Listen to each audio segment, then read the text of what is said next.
Hi, today I'm going to show you how to remove Kam Snaps. So say you've put them in and they haven't gone in properly, or they're old and they're kind of busted.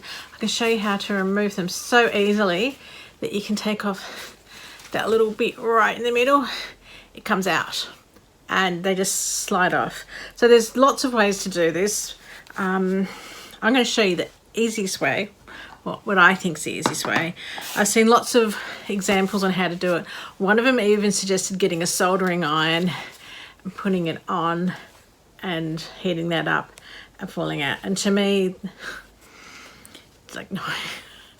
Yeah, I'm going to go out, rummage in the shed, find a soldering iron, bring it in here just to remove a snap. No. You know how you can do it? You get something called a Kam Snap removal tool, which I'll link and I'll try to find it for you online. It's been a while. I've had this one for a few years. And you just do it and it's so easy. So it comes with your doodad. And then it comes with two little pieces. One's for the top of the die, one's for the bottom, or the female or the male part. I can never remember which one's which. So what you do is you find the one that's correct for that. So obviously this one is it's not going to fit in it. But this little one, it fits right in there. So that's what we're going to use. So, saying that, you take it, you put this in the bottom. Honestly, I think that's the hardest part, is just sliding that in. I just put hand cream on. All right, don't put hand cream on before you do it. And was it this piece that we slide in? Yeah, okay.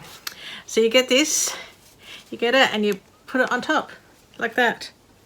And then you press down, and you press down, and it's a little bit hard, but you just have to press until you feel it give. Did you hear that noise? It gave. And then you take it, and it comes off. See the hole in the fabric? It's gone. So then you swap your little piece over to the other side. That's if you need to do the other side, or if you're just doing one. If I have problems with my snaps, I actually remove both and do them again. So you put it in there, and this time this is going to go in like that. Can you see? Looking over my glasses at it. And then once again, you just squeeze and remove. It comes off, and it's off the bottom, and then you get this tiny little sausage. Can you see? It's tiny. Oh, just dropped it, and then you got this. So they're all done. Can you get any easier than that with this? So easy.